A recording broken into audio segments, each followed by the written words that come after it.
Hey, this is Adrien. He's been part of the Global Summed Flotilla. He was coordinating for the French delegation.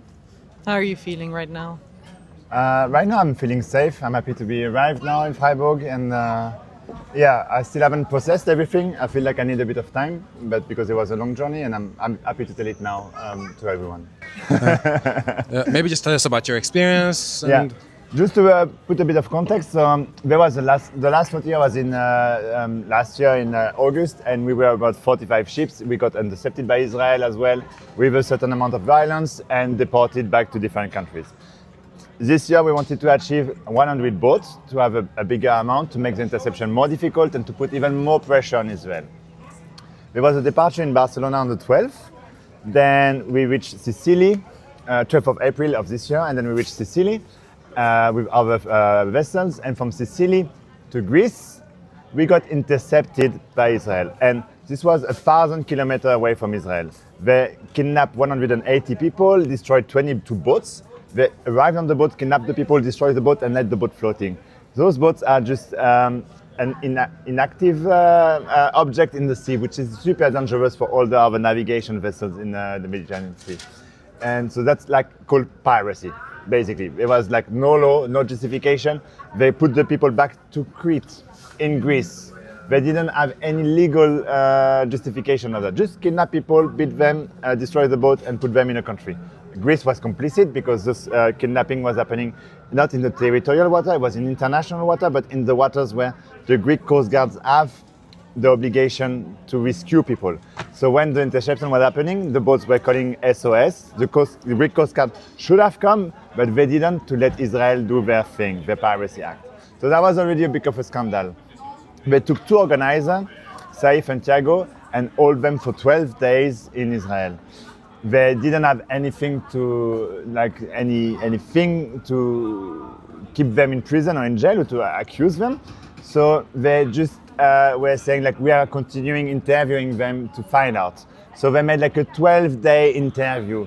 Every day for 8 hours, they couldn't sleep. They had like full light in their cells, alone, with cold air, without deprivation of everything, techniques and the beating and whatever humiliation. So this happened for 12 days. So in this context, there were remaining of 40 ships in Greece, and we met with in Turkey, in Marmaris, with 15 other ships. And in this context, we had to decide what we're going to do, because they were clear there was another escalation. We had way less media coverage, way less mass mobilization, and basically Israel already did piracy and no one cared. So it was a risk assessment we had to take individually to see if we continue or not. We decided to continue. We were around 430 people with 52 ships.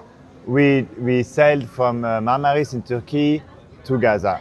Last year we sailed as a flotilla, which made us vulnerable from interception.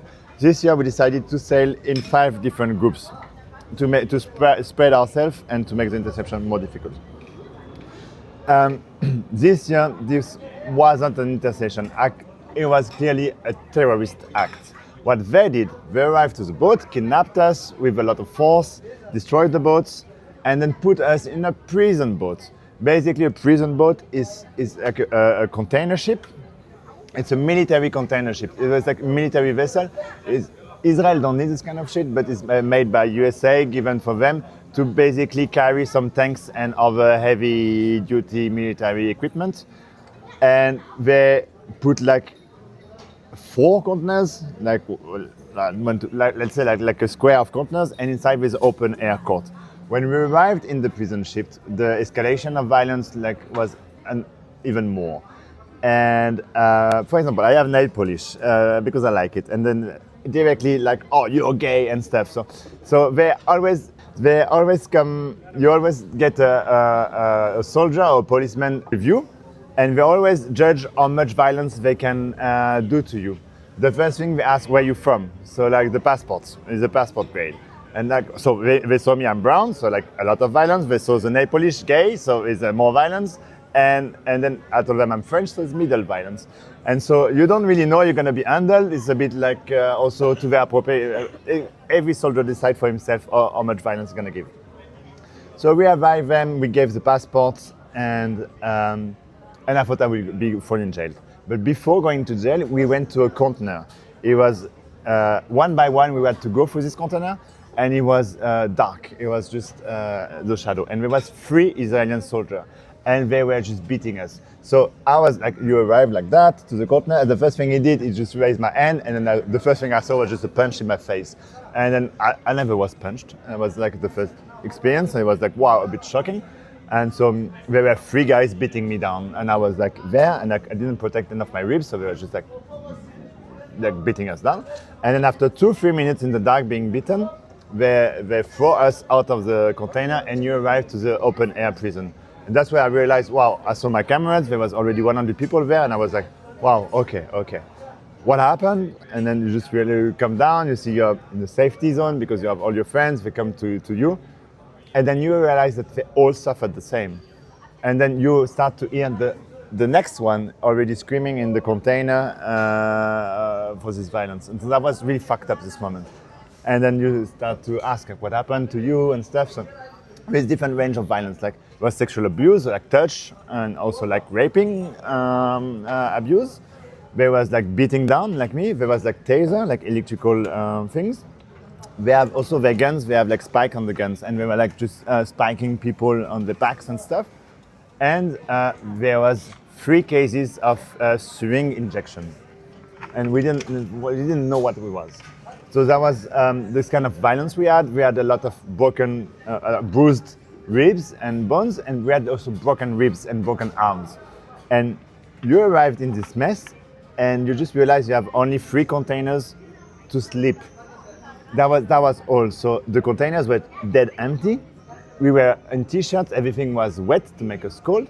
And the wood was, wood with spikes, like when, and that's all there was. So you just here, you're 180 in this mess, and you just try to sleep. We were not enough space for us to sleep.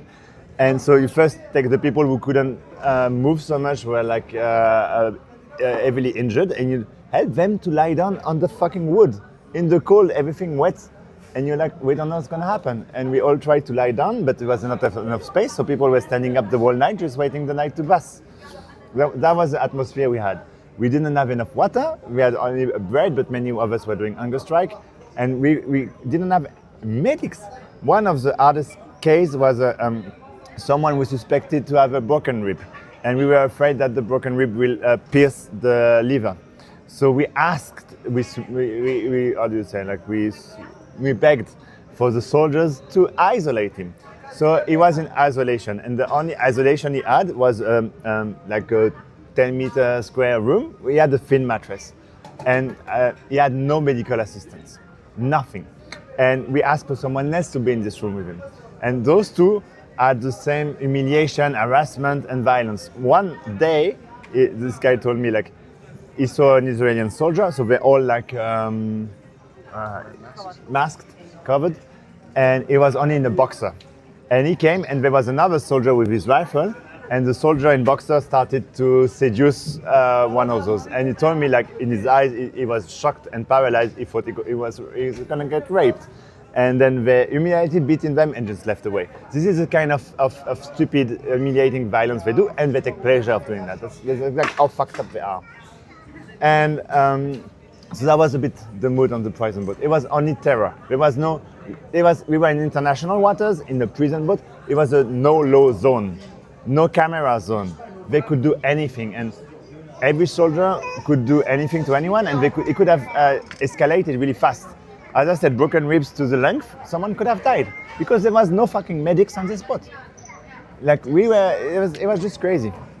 And then after 3 days and 2 nights, we didn't know where they would get rid of us, so they put us. We arrived in Israel, in Ashdod, in the port. One by one, we got in stress positions. This is the videos you maybe have seen from Ben Gvir, which is actually really interesting, because when I was told like, oh, there's a video worldwide that is makes all the countries crazy, Ben Gvir did, and I looked at the video, and it was the least violence we had. And I was just like European in stress position. And like if it's European, it's stress positions that is raising this kind of awareness, and not the Palestinians suffering from a genocide. Like, what the fuck is this world? I didn't get it when they showed me the video. I was like, this is what worked. And so we got processed. Some people got badly beaten again, and we got expulsed from the territory. There was 3 Turkish planes that took us back to Istanbul. That's kind of the story of the whole terrorist story. But the thing is, there was no legal basis. They escalated from violence. No one said anything. And still today, France, for example, just said, "Oh, Ben Gvir is forbidden from France." That's what and even the one of the minister said, like, "I don't support the flotilla. I think it's a stupid action, but what Ben Gvir did is not good, so it's banned from France." This is the kind of reply we have from our governments, and I'm really mad because we didn't have enough media coverage, although we asked for them. We didn't have enough mass mobilization because everyone is tired, but also because we didn't have any superstar. Last year we had deputies, we had like big superstars, and make like more mass mobilization, more media coverage, more everything. I mean, of course, the actuality, the news is so stuffed by everything that it's harder to focus on Palestine. But I was just pissed because we couldn't have done anything more. We did everything that we could, and it didn't raise anything enough. That was the sad part, and we don't know what we need to do to have like mass mobilization and journalists. And you've seen like the escalation of violence between the 2 flotilla because there was less press coverage. Imagine the escalation of violence in Palestine because now there is no more press coverage there. And when you see the minister Ben Gvir humiliating and making violence on Europeans, what can Israeli soldiers do on Palestinians? This is like how fucked up this is. And now this is what we're trying to show. And the thing is, like, no one really listens to our stories. The media don't listen to our story, but this time our body can talk. And we have at this time 2 other comrades from France, for example, who are still in hospital in Istanbul. One had to have an ear operation, and the other one is I'll just say, like, completely like no, she has a thing. Yeah, she has a necklace, something she shouldn't move because she has something broken. One has a spine broken. Like I was like, the hardest thing is like it was some really nice and amazing and loving people got beaten so badly, and we were here to help them standing up. They were suffering. They had to do the 2 hours, 3 hours stress position just like us. They were suffering like hell. That was how fucked up that was, and that was European. Like, this one was Greek, and no one cared. For example, we had like a judgment. It was just a joke. Like, we had like 1 minute judge. I was just asking a question: "Do you want to go home?" So no justice there. And we had a medical. We could see a medical doctor. We didn't know if he was a doctor. He didn't talk. He was just taking a picture of us, but not everything, and nothing happened. So we had like no medical assistance, no legal assistance, nothing.